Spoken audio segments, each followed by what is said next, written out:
Dancing with the Darkness, a how-to for Scorpio season. When last did you indulge in your darkness? She says in a colorful room. Does this question make you uncomfortable? Notice the reactions in your body. Many of us who grew up in a Western society, often one largely molded by a Christian narrative, were taught that darkness is bad, is evil, that we shouldn't have bad thoughts or get angry.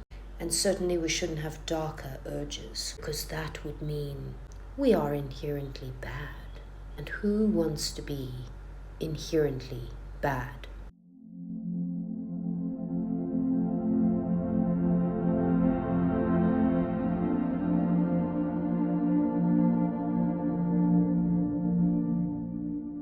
The Christian dichotomy, the devil embodying evil, and God, good, has, in my opinion, been grossly misconstrued. I can remember sitting in the Congregational Church many moons ago and listening to the pastor preaching all about how the devil's gonna get you. And honestly, he had quite a devilish look in his eyes as people in the pews raised their hands in agreement, eyes closed and heads bowed in surrender. I was, of course, horrified. Could no one else see how skewed this all was? A literal sermon of fear-mongering, embedding the fear of the devil in people, and essentially a demonization of the self and like any bad thought you have or a feeling of anger. A part of us, really, a part of who we inherently are. So we persecute and point fingers and shy away from all that is deemed the devil's work. We deny and shift blame onto others, devil included, and all while we're just hiding from ourselves, lying to ourselves. And honestly, instead of being something external from us, some demonic force, what if the devil is just the archetype of our ego selves? That 50% of us, that other half, the half that forgets we're connected to all that is, to divine love, to source energy or God, if you prefer. An aspect of us that dwells within fear. And to truly know the self is to work with this aspect of the self, the shadow. And it is to see ourselves in all the external manifestations, even the evil we see in the world, whether society has taught us to see it as good or bad. Jung calls this aspect the shadow self.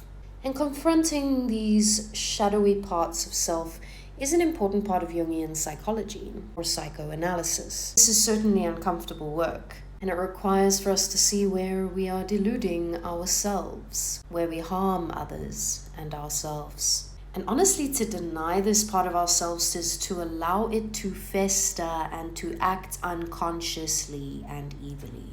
Shall we rather not express it safely, consciously, get to know it, without needing to call it bad, allowing it a space where it can be liberated? People like to misinterpret darkness for evil, and this is exactly what creates evil.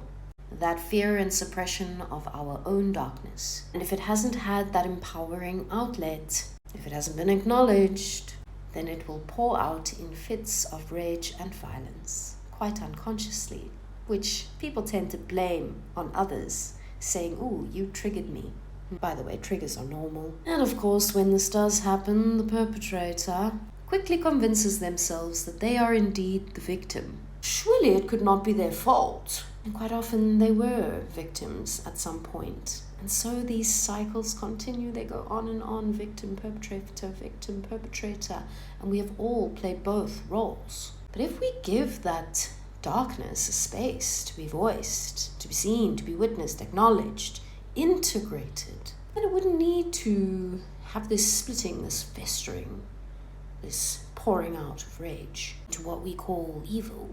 And I therefore encourage you to embrace your darkness. Give it space to be seen in a way that is healthy. Express it in a way that feels good and of course does not harm others, nor yourself, instead of leaving it there in the shadows. And by this I mean it's okay to admit you have feelings of jealousy or rage or anger boiling up, and to give that space to be expressed.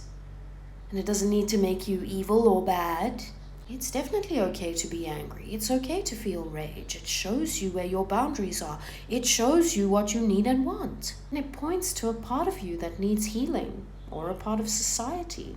Probably both. And having a space for that expression is certainly a good part of that healing journey. All healing journeys look different though.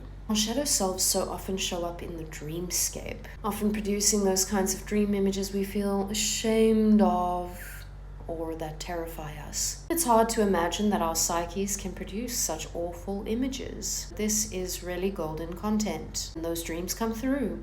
Work with them, embrace them, see if you can hug them, and see if you can journal on what it is your psyche is possibly revealing to you that you're hiding from yourself. Acceptance of your darkness requires that you accept the darkness in others as well. This one can be really tough.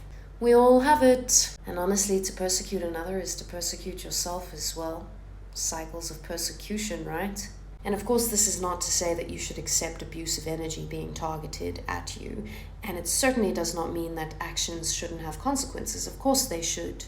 But persecution is something quite different, right? That's playing with the energies of guilt and shame, which is really what causes all of this trauma and shadow and hiding from selves and festering of psyches. And so, of course, we've got to respect ourselves to sometimes close the door on someone, to set a boundary, right? And honestly, becoming more in touch with your own shadow self creates a sense of intolerance for abusiveness towards yourself and therefore from other people as well. Even if you can be compassionate about the kinds of unhealed parts of self that's lying underneath that. It helps you to walk away from toxicity, to close the door without a need to point blame, just gently moving on. Of course, this is very challenging when we work with the energy of trauma bonds. These take immense strength to leave behind, but you can do it. For those of you who find yourself in those dances of the trauma bond, I give my compassion to you. We've all been there. And there is always a lesson there, and you won't leave until you've learned the lesson and chosen to integrate it. You can leave. And when we integrate that lesson, we liberate our shadows. So a big part of this is that we've been taught that these parts of ourselves are completely unlovable, and this is not true. It's time to love those parts of yourself. In all of our expressions, in all of our feelings and our urges, it is time to love ourselves. And likewise, we can love people and leave them too. We cannot do the work for others, we can only do the work for ourselves. So how to begin this work? Daily practice of meditation is a powerful tool to keep you centered and to help you stay present and aware to see what's going on and your actions and behavior. And ask yourself and spend some time journaling. What is this showing me, especially when you're triggered? Check yourself for righteousness. Ask yourself how this reflects your beliefs around the world and yourself. Journal your honest thoughts and feelings. Here are some suggestions with how you can release and play and dance with the darkness. Exercise, especially martial arts, darlings. Draw your feelings, create artwork, paint, dance it out, do an expressive interpretive dance about how you're feeling to let those emotions leave you. Play some dress up, put a little cosplay, speak with a therapist or a trusted friend, of course someone who's also doing the shadow work and is not going to throw more shade on you or shame and guilt you. Happy digging in the darkness, darlings, through this divine Scorpio season. And if you want to join my program, link is in bio or description.